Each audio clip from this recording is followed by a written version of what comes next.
had been talking about painters that were active in the Bauhaus in Germany, and in particular about how these different artists present for us a lot of overlaps with the other movements we've been talking about, right? That when Gropius, after the war, Walter Gropius, the head of the Bauhaus, was asked to open up this new Academy of Design that was going to lead to marriage of art and industry to help rebuild Germany after the war. He melded these two schools together. He set up a radical new curriculum that focused heavily on theory. And many of the old faculty members quit, which allowed him to hire the people that he really wanted anyway in the first place, which were all of the, really the best avant-garde artists in Germany. And we looked at Feininger on Friday. We looked at Oscar Schlemmer on Friday. These people are bringing expressionist ideas, futurist ideas to the Bauhaus, right? And then in the early 20s, he hired Kandinsky, who we also looked at on Friday. And Kandinsky had actually been introduced to him by Paul Klee, a Swiss painter, right? Who we were looking at the end of class, and who is really, for my money, one of the best of them all. The childlike simplicity has certain elements that relate to Dada ideas about trying to find a purer art that's dictated by chance.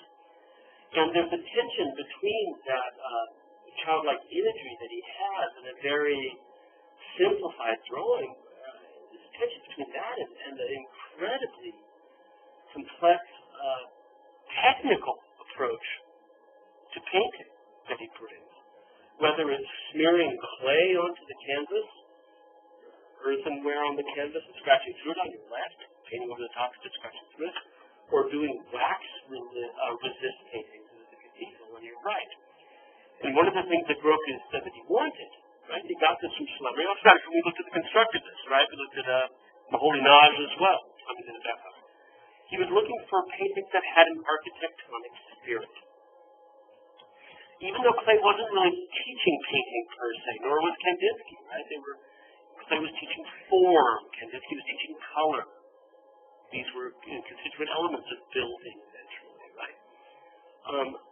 And yet they're making these paintings on the side that are just spectacular. And it should come as no surprise with these heavy periods. Klee had been part of the Blue Rider back in Munich prior to coming to the Bauhaus. It should come as no surprise that they got precious little building ever done. There is no such thing as a Bauhaus building. Beyond the Bauhaus building itself, the school. Right? Had one big exhibition in 1925 that they built the building for. That was about it. Right? But the ideas are everywhere. Yeah? So, there is this tension between complexity, sophistication on the one hand, and innocence on the other. And as we're looking at these works, we're into the 20s, we're into the period when surrealism is going gangbusters in Paris and really kind of sweeping the art world. And one often sees Paul Klee referred to as one of these figures on the periphery of the surrealist group, even though he's not really part of that group, because so many of his ideas are, in fact, so similar to Dada surrealist ideas. Illogical juxtapositions, right? A dreamlike state. All of these things are pulled into his work. I had 2 or 3 more of these to show you because I think we've got such a great collection here at the Phillips collection and around the area of works by Paul Klee. And they just present, I think, for those of you who do studio work, I think they're just the right field for sort of investigation. The ways to think about your medium. It's not just putting paint on a canvas, you know?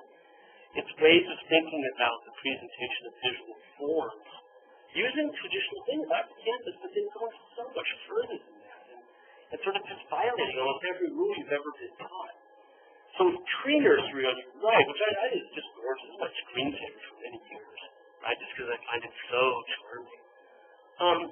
What he's done is he's taken the canvas and he's built up the gesso really thick. Really, really thick.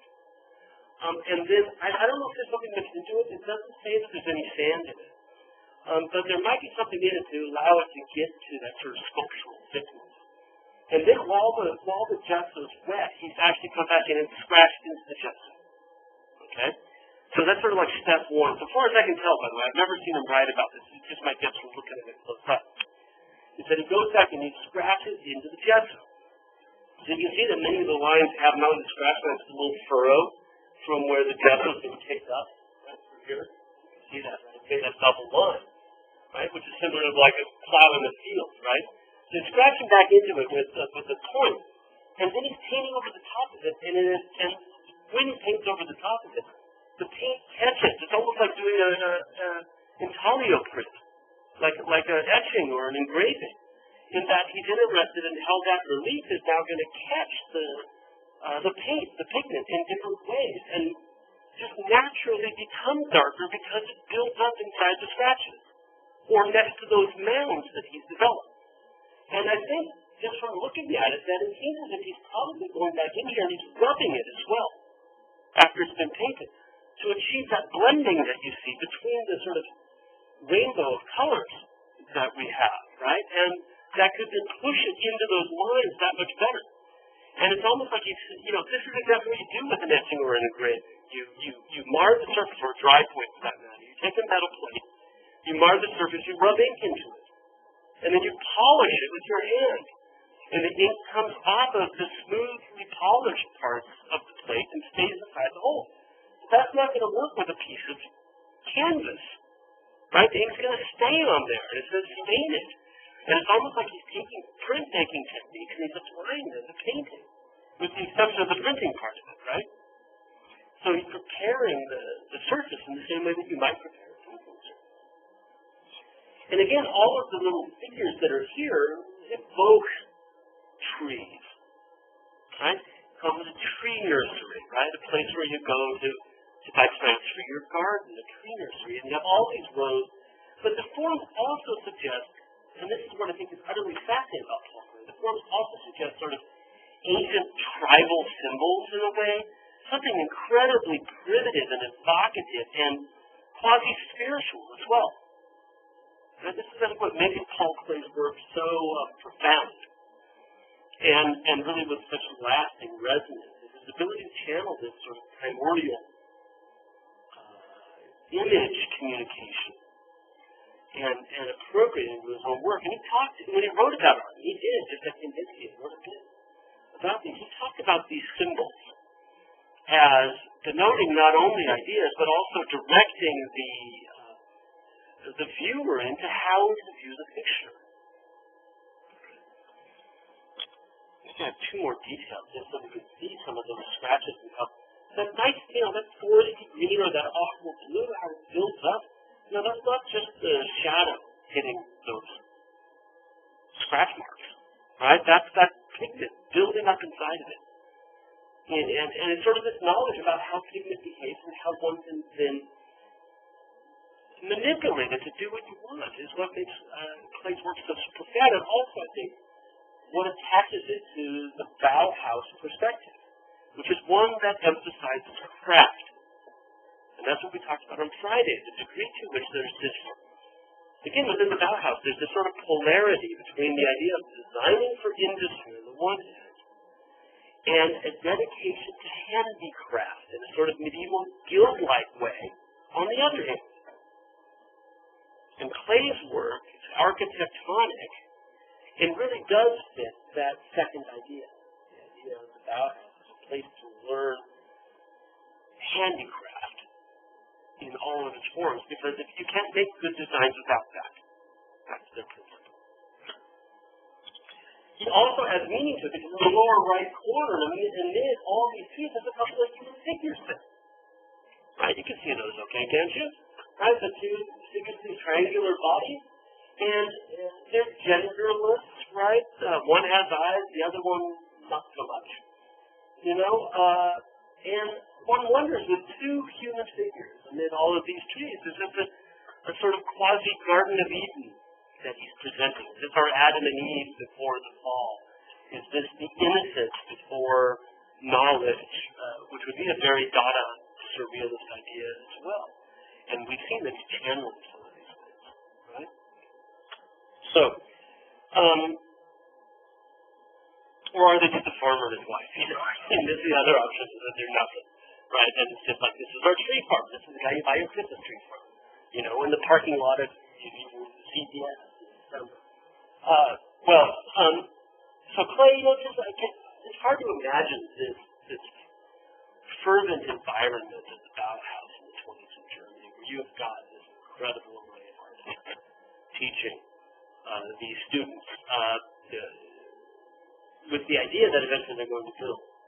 But really, I think more than that, it becomes this melting pot, right? This stew, this incredibly potent concoction.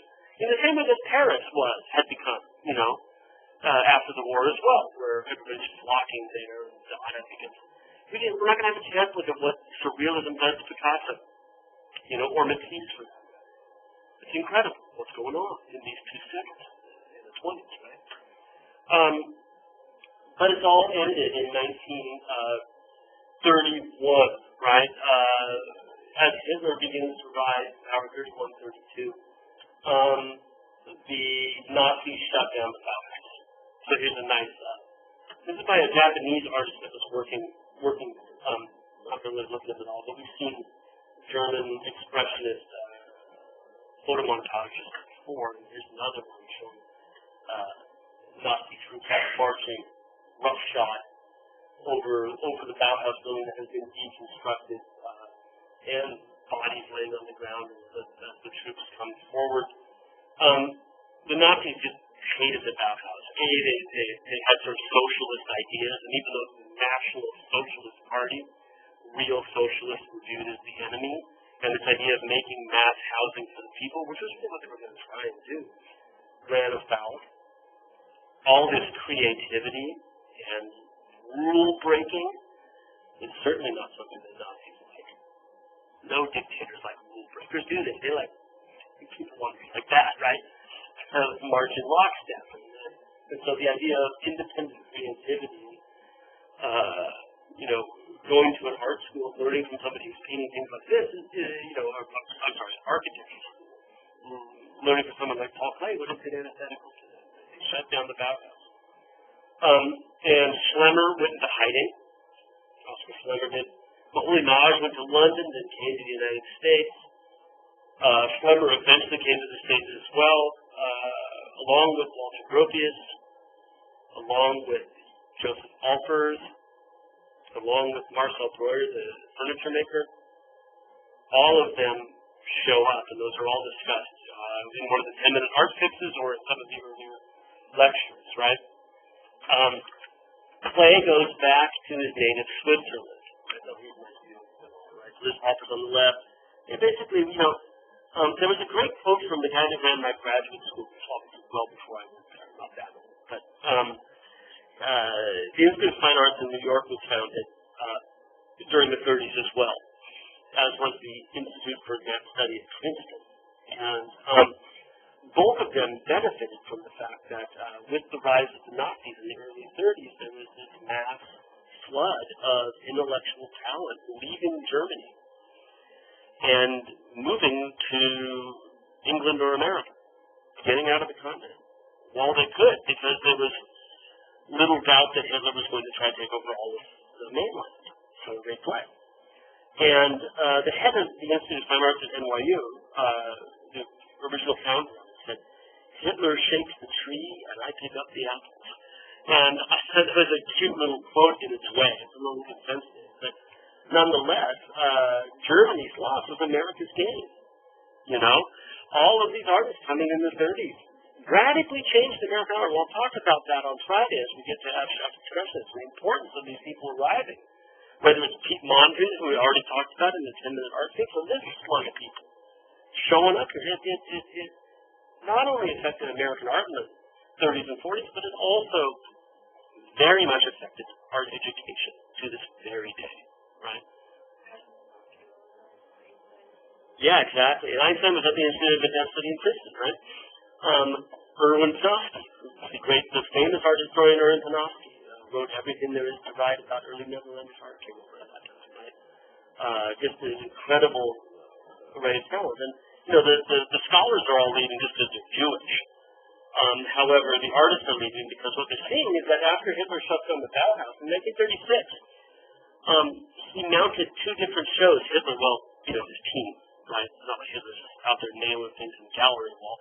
But he mounted 2 different shows, and one is the exhibition of great German art, and the other one is the exhibition of degenerate art, which was all of the art produced by these people that he hangs purposely skewed with wall labels that look like graffiti and text in the labels that is utterly racist. We've talked about a number of artists who are channeling non-Western ideas. Well, he calls them the N-word, right? And the wall labels. I mean, and then this stuff's all taken down and burned. 3,000 paintings in a single night. 10,000 drawings in a single night. Burned. What are you supposed to do, right? I mean, you've got to understand that your future here is either you've got to capitulate, or if you want to continue making art that you believe in, you've got to go somewhere else. And this is why they all end up here, right? Here in America. So, Klee goes back to his native Switzerland and continues to make very similar works. He talks quite a bit about arrows as spiritual signs of direction. And in this case, another of these quasi-architectonic works, this is done now after he's left the Bauhaus, but he continues in that mode, where it is just this overall composition of forms. There's no sort of single subject matter here. At the same time, there is this series of little red arrows that seem to direct us on our way through this maze, right? The way to the citadel. What is the citadel, right? A citadel is a castle, right? It's a protected area. This is how you get there. And maybe, just maybe, this is all about him fleeing Nazi Germany. He's found his way to the Alps, right? Switzerland, which can be a citadel of sorts, a citadel of freedom, a citadel of democracy, in an era when that seems not to be very important for people. Sadly, shortly after he moved in 1934, he was diagnosed with a really slow developing disease that ended up wasting him away over the next 3.5 or 4 years. He couldn't swallow. Can you imagine? I mean, the disease was that he actually physically could not swallow, right? And it took him like 4.5 years to finally die from this, but it just wasted him away over the... Sorry? Yeah, it's scleroderma, is what it's called, right? And what happened was, in 1933, he produced over 500 works. But as soon as he got this, and as the disease progressed, his stuff just started falling off. Because he was so productive, he so much believed in what he was doing. Paul Klee remains one of my favorite painters of the 20th century, partly because I just find such charm in these. I'd never seen this work up until about 2 weeks ago when I went to Baltimore, to the Baltimore Museum. And that's great. We've seen surface forms in art. Think of Picasso with the traveling saltimbanques. But it's just so charming and pleasant, and it's a cute little donkey, I think. A dandy. Sorry? Kind of, but it's supposed to be a circus performer, right? So it could just be anybody. It could just be a clown. We have a dancing figure, an acrobat behind it with the tights on. And then those lines that extend from the figure kind of remind me of those Oscar Schlemmer theater pieces that we saw on Friday, where he was with the Bauhaus Theater Project, right? And certainly the idea of a traveling circus we mentioned again is him traveling because he can't stay in Germany. He's traveling to perform. He's traveling to paint. Gone back to Switzerland. At first to ride out the Nazi Nazi rulership of Germany, and ends up living out his final days there. He finally died in 1940 after a long, debilitating disease. But I think what I like most about Paul Klee is, despite it all, and despite the utter seriousness of Bauhaus, and I think the seriousness with which he approaches technique, there remains something whimsical about his works that always plays really, really well. Charming, right, and innocent. Yeah, Gracie. Sorry? No. I don't think so. No, I think it's just on campus. Yeah. I I don't have any details to show you on that of it close up.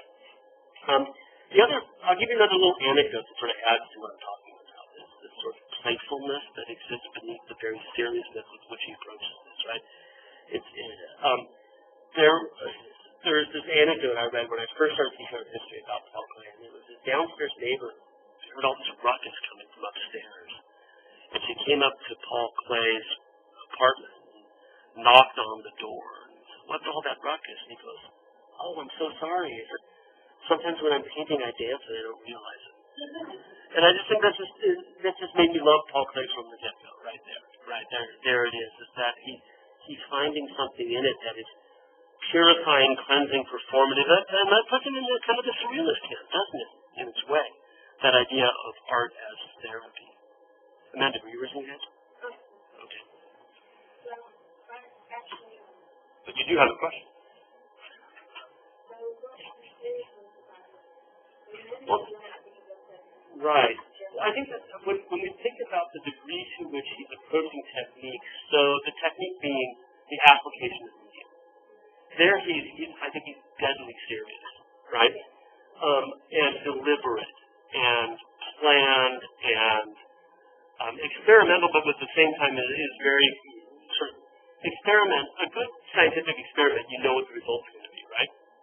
That's what I mean. A real good experiment. You don't do an experiment to have an hypothesis, where you have an idea of what's going to happen when you run the experiment, right?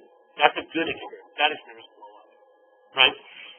Well, good experiments can blow up too, but that's beside the point, right? So he experiments in that way. He really is very aware of limits of media, but also potentialities in media. I think that's part of the seriousness. And I also think, Amanda, the second part of the question is the degree to which these whimsical figures also can play very interesting, deep, and intellectually complicated roles, right? And ones that aren't entirely easy to divorce from great traditions of art, like the idea of the traveling performer, right? Which is personally resonant for me. So, but it's a whimsy, right? I mean, and it's what I think, one of the things that appeals to me about particular works of art is the degree that you can take them on more than one level. Where you can appreciate them just for, in this case with Paul Klee, that one of the right, for example, just for his solid command of medium, one, right? Two, they're just charming. Cute. They're really cute. That one we saw in Philadelphia on Saturday, right? That pink one. Yeah, so much fun, right? And then you start to think about it. And then you start to think, what's really going on here? What are some of the ideas he's trafficking in? And, this is why I like to shop so much, is I think that on one hand, it's technically terrific. On the other hand, the ideas that he's trafficking in, the ideas that he's putting forth and playing with and experimenting around are ones that you keep wanting to come back to and think about more. The ones that intrigue me is about art in general, from the get-go. So this is what I mean about that play between humor and seriousness. Right. Well, with this diaspora of artists, Kandinsky, remember he was at the Bauhaus as well, ends up in the 30s fleeing to Paris, and in fact changes his citizenship, right? Becomes a French citizen. And when he arrives, he gets swept up into the surrealist movement, but more or less on his own terms, right? He doesn't start to simply do surrealist work like everyone else, but rather on his own terms. So this one is this the one that your right hand right here, or is it the other one? It's the other one, okay. Well, this one is, I think you can see by the way he's laid it out, that the forms that appear here appear almost like notes in a musical registry, right? And you can almost imagine being able to take some sort of Dr. Seuss-like musical instrument and figure out a way to play this as a song, And we see, going all the way back to the earliest works by Kandinsky, that he sees a connection between sound and image, and particularly between music and image. And those ideas lay at the heart of his first treatise on art, concerning the spirituality of art, is that music has an abstract spiritual quality, and art can do the same thing. but it needs to get to the abstract level first. At the same time, he has a lot of obvious influences on his work. Certainly those, what do I say, nebula-like forms, those amoeba-like forms that were dancing around in paintings by Jean Miro, right, who's living in Paris as well, or by Yves Tanguy, who found more three-dimensionally rendered there, you would be forgiven for mistaking some of these little dancing forms for having come directly out of a Miro painting, having come directly out of a Tanguy painting, maybe even coming out of one of those Hans Arc cutout pieces that we only saw one of, right? These Dada surrealist ideas that are available in Paris have a huge impact on Kandinsky, but again, on his own terms. And I think on a certain level, he sees these as being entities that are moving across, and each one related to those spiritual qualities of sound and music, right? These are nice to look at close up as well. They're really cute. Wouldn't that make a great tattoo? You know, some of these. I don't know if you can ever get the color right, but right. So again, how does art communicate? Art communicates as a series of symbols that come together to make up a meaning. And why do they have to relate to things that we can see in the world around us? Why can't those coded or encoded forms play together to make some sort of meaning in each one of us independently? I think it's the other thing that Hitler hated, about these artists, is the idea that meaning doesn't exist within the work of art. There isn't a single meaning being communicated by these things, right? It's up to you. It's up to each one of us independently to look at these different forms and try to figure out what that meaning might be and arrive at our own conclusions based on, and again, Freudian ideas, based on our own backgrounds, based on our own dreams, based on our own childhood development, right? And, for totalitarians like Hitler and Mussolini, this is not what art should do. Art should communicate the party line, right? This challenges the status quo. And you'll notice that he's so meticulous in painting as well. He's not just haphazard, but he's really thought about exactly where the lines come together, again, paying attention to the borders between the white and the color, right? And leaving sometimes the line that forms that color, he's leaving it for us to still see. But even the transitions, right, are just thought of so that this brown tail of this form is actually thought of as a separate form, even though it's part of this snake-like element, this worm-like element that works its way around. This one, the Krieger collection, is a wash image rather than oil paint, and also has numbers of these little dancing forms that look very much like they left right out of the Miro picture and into Kandinsky. Some of them even quite figurative looking. Some nice details of this as well, where you can see these forms all playing around a sort of architectonic background. Some of them looking like ladders leading to the stars, others looking like almost like an artist's palette. Some of them looking like germs that you might look at underneath the microscope, And that idea of a hidden world, right, that you can't see with your naked eye, right? Isn't that what those are? Isn't that what nebulas are in the heavens, are a hidden world that is invisible to the naked eye? And that's exactly what Kandinsky has been interested in from day one, is a hidden world that's invisible to the naked eye, right? That's what theosophy was all about. There's an order underlining the things we see around us. What if that order is revealed by, looking at things that closely? Part of me also thinks of medieval manuscripts when I see these, and the sorts of doodles you see in the margins of medieval manuscripts. All of you, I think most of you had intro with me. I remember the Book of Kells with all the little figures dancing around. the margins. It's almost like they dance their way right into the center of this composition, you know. And others, again, this idea of primal forms, they sort of remind me of again, I think I mentioned this on Friday with another other work of art, Native American symbols as well, right? Sand paintings, for example, by Native Americans. And I give you these sort of odd-bodied forms where you can make out, you know, the anatomy of it, so to speak, but it's not particularly faithful to the anatomy that we're used to seeing.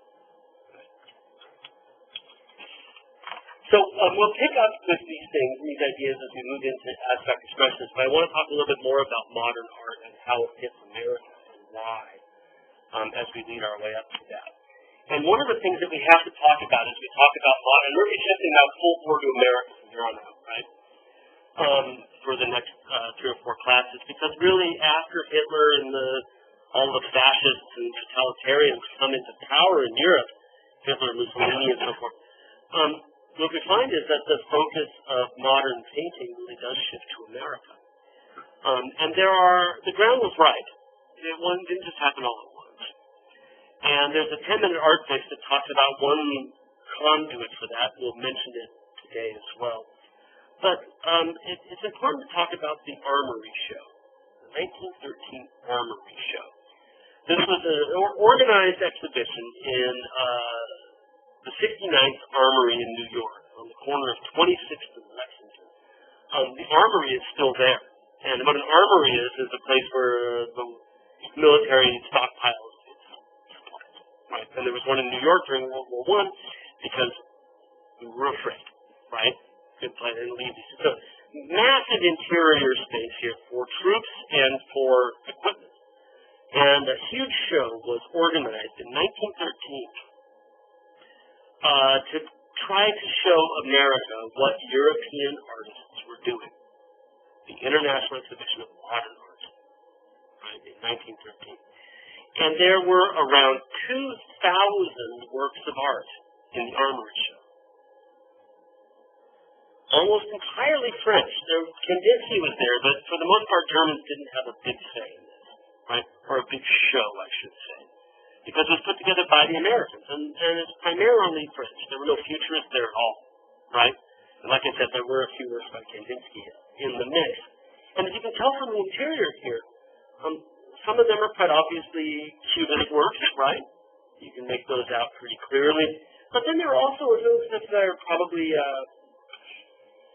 Impressionist works, perhaps, right?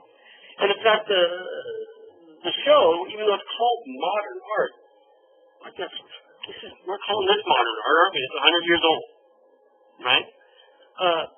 The Armory Show covered everything back to mid-19th century, right? So Impressionists were there, Post-Impressionists were there as well, and it was meant to sort of trace the development of modern art from, you know, the academic traditions to the modern day, right? So it started around the earliest stuff there around 1850 or so, and the newest stuff probably still wet. You know, really contemporary works. And it included a lot of the works that we've seen. Matisse's Blue Nude was part of the Armory Show. It was its first showing in America, was in 1913 at the Armory Show. Picasso and Braque, there were quite a few Picassos, quite a few Braques there. Like I said, Kandinsky was there as well. These two works, which we talked about in class, Duchamp's Nude Descending the Staircase and Picabia, these hung next to each other in the 1913 Armory Show, right? Which is interesting because they had actually hung next to each other as well back in 1912 in Paris, right? There's a pairing between these two works. The nude on the right wasn't on display when we were in Philadelphia, but that's where it lives most of the time, right? Well, reactions were polarized, right, to the Armory Show. And the whole point with any show that's going to introduce something brand new, you can't imagine everybody's going to lay down and say this is great, right? So what we find is that reactions were very polarized. Very few people had no opinion whatsoever, right? So lots of people liked it, artists in particular, right? lot of people hated it. A lot of people made fun of it. From the New York Evening Sun, right? Going to see New York with one of the Cubists, right? The rude descending a staircase. Very cute, right? So this is what the subway looks like according to Duchamp, based on this cartoonist. This is one of the many who ridiculed it. But as you might imagine, whenever you get that kind of public reaction, particularly ridicule, what does that do? People just go, I gotta go see this, right? And it became hugely popular. It stayed open for 3 months in New York, and then it went and traveled the country. Right? It went on tour after that, the Armory Show did. This show, the Armory Show of 1913, and its traveling leg, I don't know if that was all the way into 1914 or not, I think it probably was, ended up kind of splitting American artists. There were some who responded to European modernism, started picking it up. And there were others who started to use this as a way of saying, okay, that's all well and good for the Europeans, but what about a distinctly American art? Can we make an art that is particularly American? Right? And so for the 2 decades or so following the Armory Show of 1913, we sort of see 2 divergent trends in American painting. Avant-garde, modernist trend, and another trend that is looking for sort of images that really talk about America. And they tend to be much more realist. Okay? So, Armory Show, major splash in bringing modern art to America. Right? Another major splash that developed out of that, really, is the arrival of these Europeans to New York Dada. Duchamp, who had been in the Armory Show, Picabia, who had been in the Armory Show, both arrived in New York in 1915 and established a sort of avant-garde movement around the idea of Dada in 1915. Right? It has an amazing legacy in American art, the Dada movement. In fact, in all art, the Dada movement has an amazing legacy. Right? So, middle part of the 1910s, right, 1913, 1915, we've got this massive influx of European ideas. And I'm not even mentioning the collectors who start to buy these things, right? Like the woman who donated all those Duchamps to the Philadelphia Museum of Art. Like Duncan Phillips of the Phillips collection, right? Who starts to buy things with the idea that he's going to help educate Americans in modern art. Like the people who are organizing the Museum of Modern Art in New York, which opens in 1934, 1933. That's organizing around the same time. Right? It's sort of a hotbed of trying to sort of bring American art out of the 19th century traditions and into the 20th century and into the modern world. Right? So we're going to look at some of the people in class here that are in the modern side of things. Stuart Davis, who, the more I look at Stuart Davis, the more I think he is pretty freaking cool.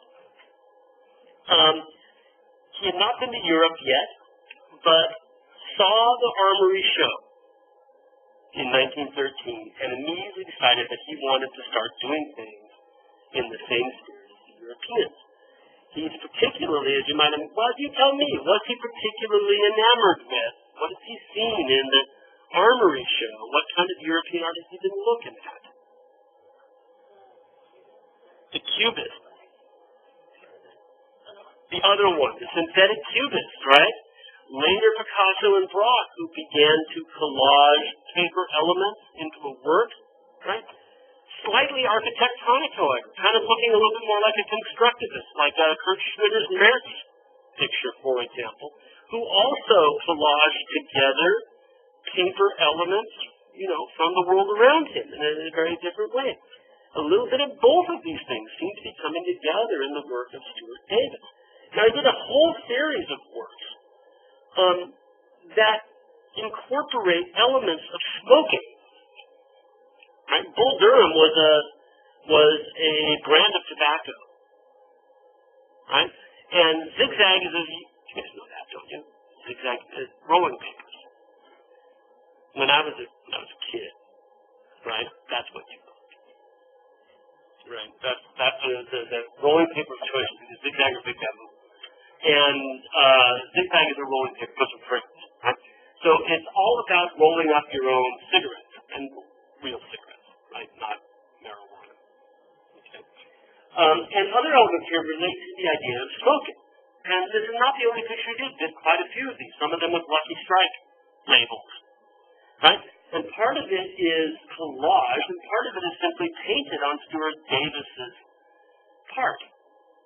And all of it is, again, I think, very much like the Cubists, right? He's taken this idea. Picasso gives us a day at the cafe, right? Which is all about passing time with, something there to pass the time with. A cup of tea, or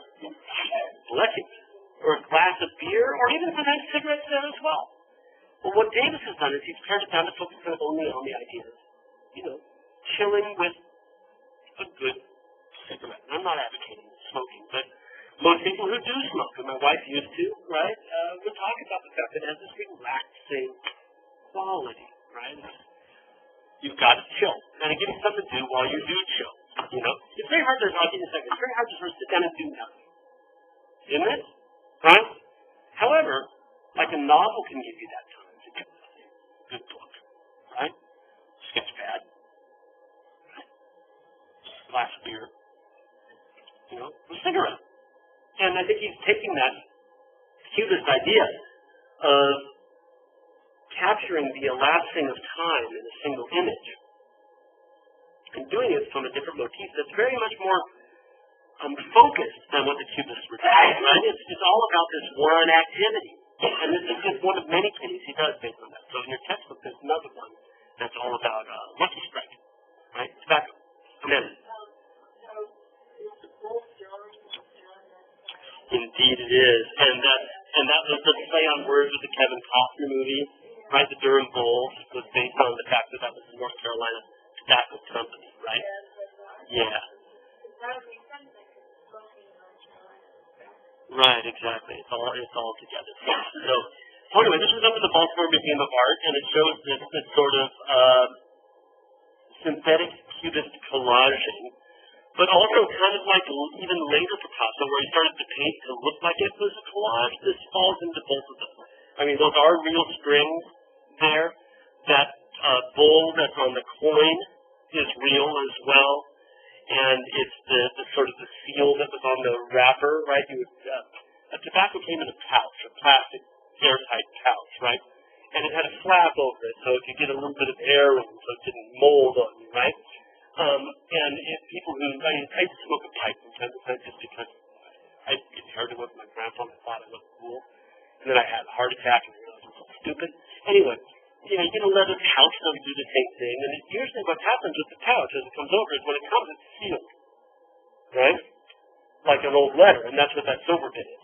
And then you could tie it up. You'd have strings that would go around the outside of it. So as you use your tobacco up, you would just tie it up tight, and that would keep the tobacco from falling out of it, right? And that's what those strings are that you see as well relate to that. So it's all about evoking the experience of this, but again with a very tight sort of quality of sort of construction to the piece, right? Again, all inspired by having seen Cubist works in the Armory show.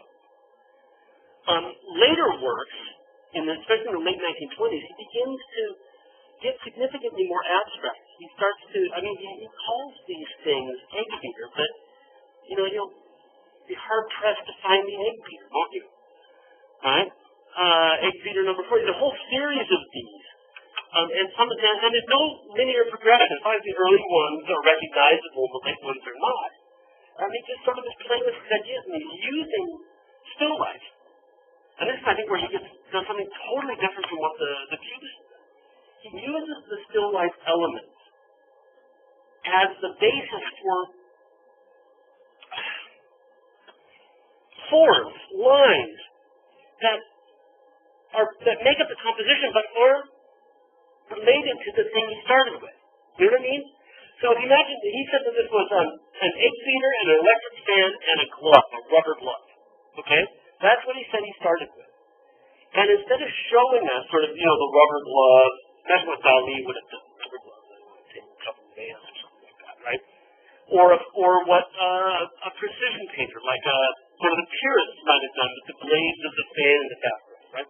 But he takes the outline of the fan, maybe, or part of it, the cage, fans fit in cages, right? So that gives you all these great sort of linear elements to pull out and displace. And a rubber glove will do the same thing. You get the outline of a finger. Or the 8-beater, for that matter, is also very much like a fan. It's a bunch of wires, right? I can't make an 8-beater very but you get the idea, right? They spin together. You've seen hand crank 8-beaters, right? And those become these lines that you see, right? So these bits over here, right, are meant, I think, as much as anything, are meant to be parts of that linear elements that he's set up. But he's not trying to actually paint them. He's using them as the inspiration for compositional lines that simply break up the space.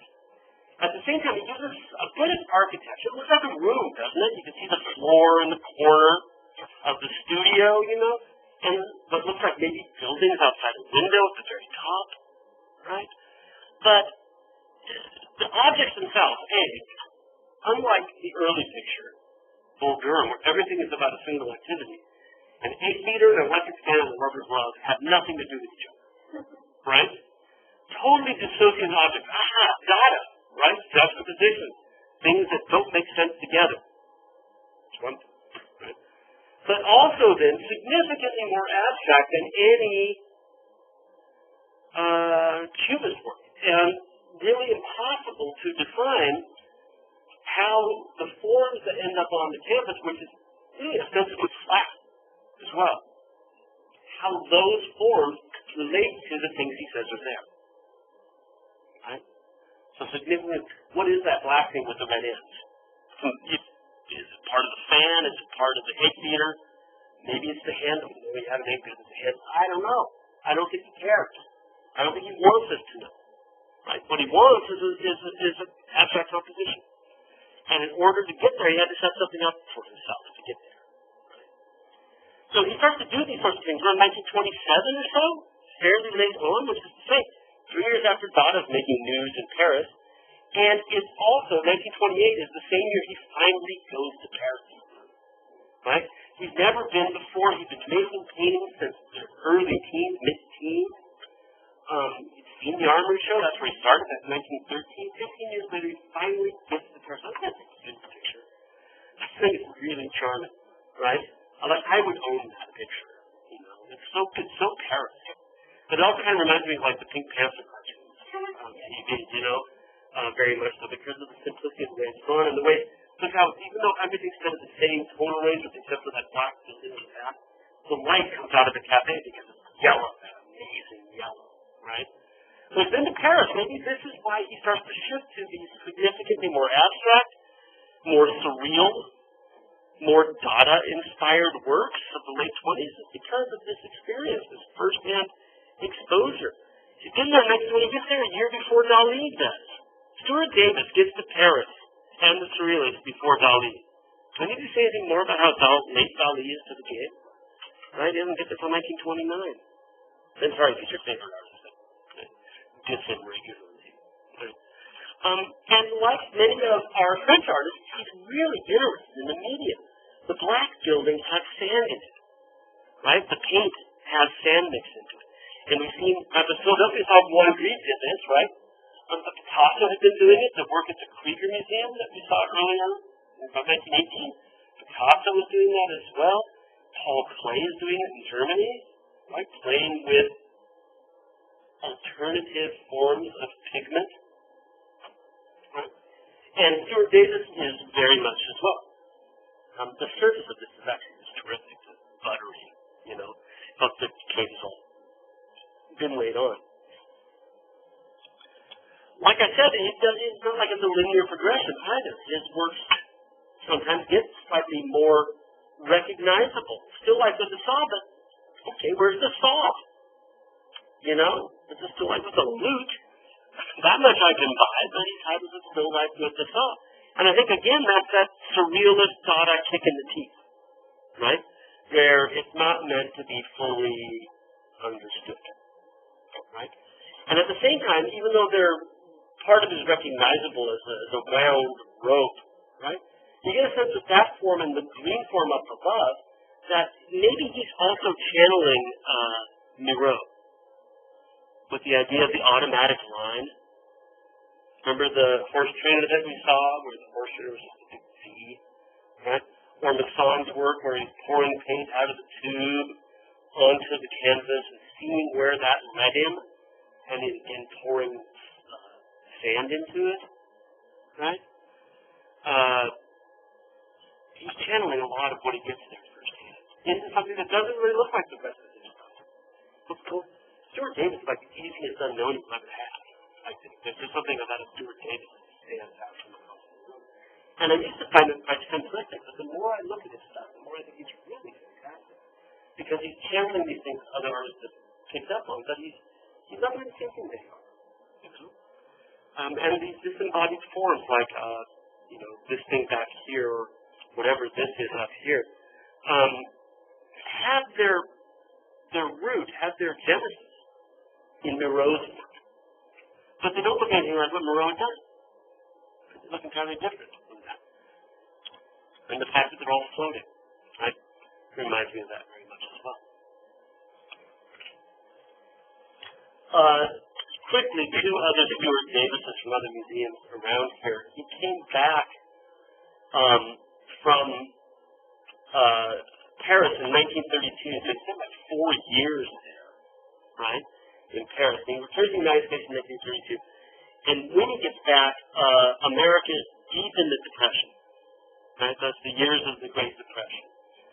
And that inspired Davis to do something with his art. He decided that his art shouldn't merely be decorative, but should play some role in helping the public good.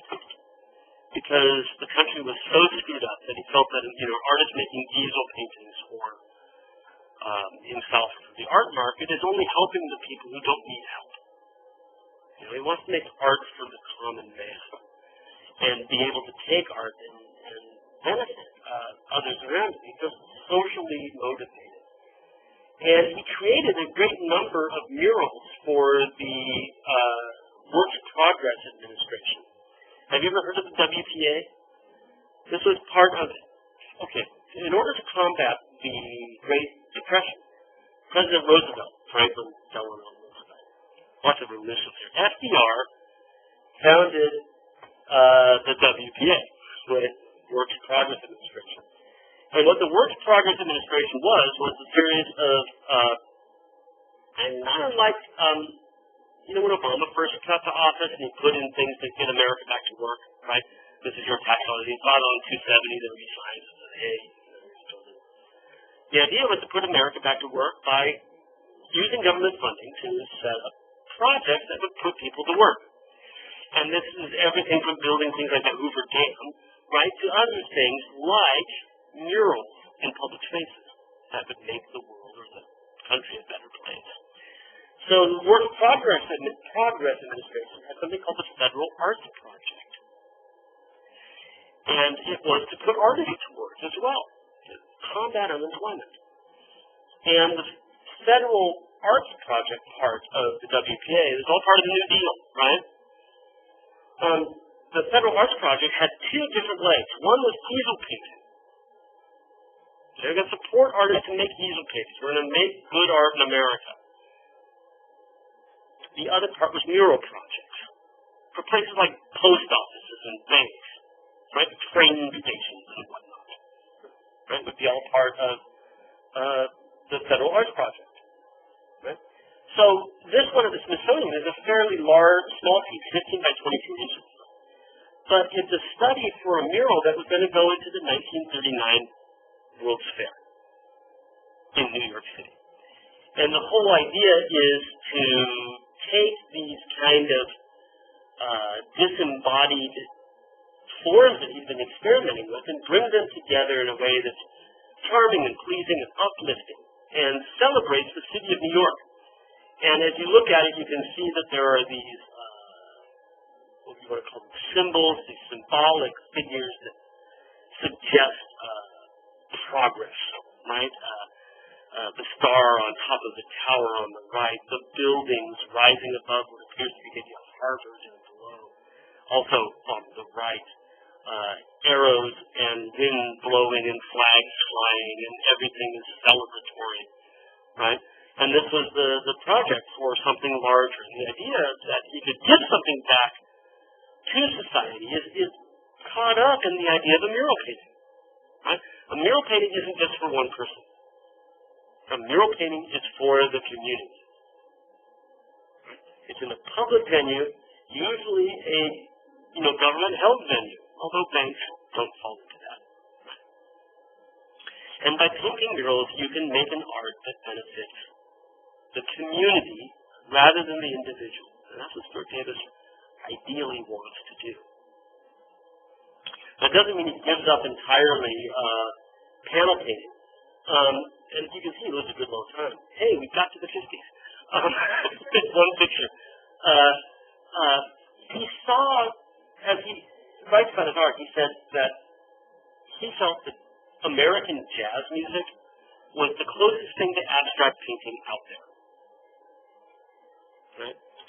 That jazz music was it. It was that. And I don't know if you guys ever listened to jazz from the 50s, but bop music, especially bebop, Charlie Parker and Dizzy Gillespie is just really sort of can be atonal and discordant at times and can lose the harmony and rhythm at times, but in a really fascinating way.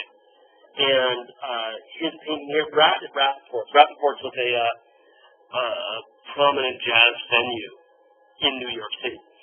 And rap means engaged, right, entranced, and wrapped at Rappaport's. And so these are forms that he feels being conjured up by the music he listens to at a jazz club. And I think that maybe to wrap up Stuart Davis, one of the things I really like about his stuff is how incredibly jazzy it is. You can go back to the New York World's Fair picture on your right. You can see that there's something about it that just suggests that sort of staccato rhythm of notes that you might get in a really good saxophone solo. Is here. It would probably help if I brought some Charlie Parker in, right, that we could listen to. Yeah, I've got a lot of stuff on my computer, but we're running so far behind on this. And it's not even acid jazz, right? It's not even that experimental. But in 1945, 50, right, it was seen as such, right? Do you guys know Charlie Parker's music at all or not? Okay. Hang on. See how fast I can find it. We got a few minutes, and then we'll get to Arctic Dove. It's trying to launch.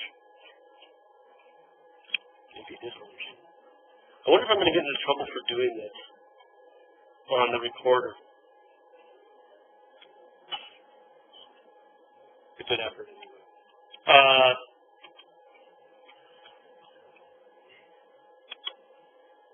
Okay, where's our next one? Right. George O'Keeffe, another of these American painters who's beginning to adopt certain ideas from modernism, didn't see the Armory show in New York because she wasn't there. She didn't get to New York until 1914. She'd been teaching in Texas, right? She may have seen it on the road. I don't know, right? She might have remembered the Armory show traveled, right? So she may well have seen it on the road, but she arrived in New York in 1914. And on arriving in New York, she fell into the company of a bunch of modernists who were living in New York. And they were centered around the photographer and art dealer, Alfred Stieglitz. And there is the online thing on the Ashcan School talks a bit about Stieglitz as well. He's kind of an important figure. Really strong photographer, just one of the great photographers of all time. Look at that low-light photography. Look at the linens hanging out the back window, right? And in addition to being a photographer and really trying to elevate photography to an acceptable art form, he published a journal called Camera Works. that not only published photography as art, but also reproductions of art, and wrote about them as well. And he ran his gallery at 291 Fifth Avenue, called Gallery 291. Right, that was his address, 291 Fifth Avenue. And this is a view out the back of the gallery window. Right? And in this gallery, Stieglitz had been running numerous shows of modern art. Right? And he was hosting, in the first decade, he hosted shows by Gauguin, right, by Picasso, by Matisse, by Van Gogh, by Cézanne, trying to bring these things out and just get them seen. Now, these days, a Cézanne is a huge show in the museum, but he's recently dead. It's a gallery show. And Stieglitz is instrumental in producing these shows. He's also having shows of contemporary modern art, or American artists, who go to Europe and come back. Remember Stanford McDonald White, the synchronist painter, kind of orphan? He has a show at 291, right? Numerous others who have gone to Europe and come back also have shows at 291. And when Picabia and Duchamp show up in New York in 1915, they come into this same orbit, right? Stieglitz is not a Dada artist by any way, shape, or form. He's a photographer. But he is committed to the idea of art. And committed to doing what he can to help American art formulate itself into something. Right? So through publication, through the gallery, and through just hosting people, right? Being the locus of this group, he is instrumental in modern art. And O'Keeffe, on arriving in New York in 1914, falls into the Stieglitz circle, right, which included just about everybody, right? And eventually, she marries him.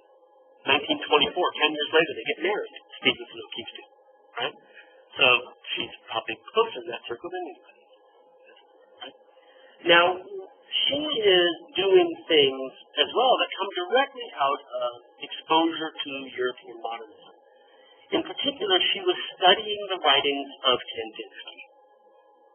She was reading concerning the spiritual world, where he says, color and form have a spiritual meaning. In other words, color and form are not about representation. Color and form are about communicating spiritual ideas. Hey, guess what? My iTunes just came up over here. But we're almost done with this. Let's wrap this up.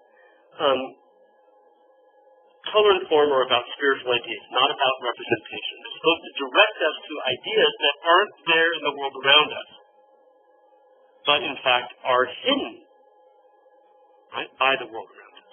That's the central tenet of theosophy. Right, exactly, rather than communicating the spiritual value rather than the physical world. And so what O'Keeffe does is she looks at the natural world around her and abstracts them to try to bring from them these spiritual qualities, right? So in this particular case, while there are dark red leaves, right, placed here as set up almost like a still life and then painted, she's become more interested in sort of the lyricism of the veins of the leaves, right? The interplay between the edges of the leaves, and almost see this a lot, and the borders of the canvas, so that the negative spaces in the corners here become every bit as important as the leaf itself, so that the background and the foreground each have equal weight in the composition, so that the negative space isn't negative, right? But the negative space and the positive space play equally important roles in the work of art. And the form, as she plays with it, becomes increasingly almost biomorphic, and by that I mean almost like it's alive, like it's something animal-like almost, or anatomical. And we'll see this with a couple of other works by her as well. So, from Kandinsky, she's channeling these ideas. She's bringing them into American art. This is a memory picture over in the Phillips of the time that she had been teaching in Texas. That's where St. George is. Sorry for the typo. Right, a memory of the time she'd been teaching there. And Kandinsky had written about the color red and how it is the most powerful of all colors, and she's now applying it here. But there's, in both of these works, there's something pantheistic about it, you know? That she's trying to channel not what it looks like, but the power that lies behind it. So the sun becomes a force that acts upon the land. The land becomes something that moves and swims, almost, in a way, kind of like Van Gogh, but without the sort of heavy application of paint. Or the cleft, the spine of the leaf in the center, right, becomes like a crevice between, parts of a body, and almost like this pulsating with life and power, something that she tries to get to with all of her works. And with that, these works invariably become abstracted, right? Not only anatomical, but genitalia-like, looking very much like female anatomy in close-up, as she looks at flowers and plants. She did a whole series of a plant called the Jack in the Pulpit, all 5 of them in the National Gallery. Although rarely all 5 together at once, right? Sometimes they're out together, sometimes they're not, sometimes you plot 1 or 2, right? And so here we're seeing number 2 in the series and number 4 in the series, where you can see the same color scheme in both of them, and how she has moved increasingly from, the flower and the stamen on the left, to something that becomes, people always point to the vaginal imagery. But there's something more to it. Look at the blue down below. It's like something out of 2001: A Space Odyssey. It's something sort of cosmic power, right? Like the universe is there in an atom, and vice versa, right? That she understands that if you look closely enough at something, it's not what you see. Something that confounds me about physics, right, is the idea that you, as a solid person, right, we as solid matter, that at the atomic level, there's more emptiness than there is solidity. You know this about particle physics, right? That at the atomic level, each one of us, we're made up of atoms, right? That if we get to the atomic level, every atom has more space between the hard stuff, the physical stuff, between the neutron, right, the nucleus, and the electrons. There's more space between those than there is solid matter. That means, ideally, I should be able to put my hand through this disc, because there's more space than there's solidity. It just blows my mind, right? But that sort of connection is the same way that, I just read in the paper the other day, there was in the Sunday Times, they had this thing about debunking the myths of sci-fi movies. And one of them is the idea that you fly into an asteroid field and you get hit with something.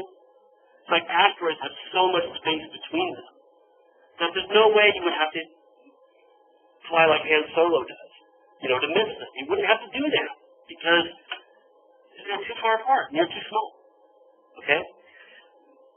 On a certain level, sounds like I'm high or something. These two things are similar, right? There's some sort of cosmic element to everything, right? There's star power everywhere.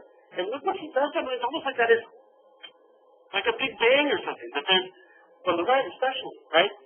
That core is shooting that laser up, and it just looks like something where there is life in the making here. Like in a nebula through a telescope, where you're seeing light and life and matter being made is something that she's focusing on. Right? Well, it's 4:05 and we didn't get to Arthur Dove. Arthur Dove and Jackson Pollock on Friday, right?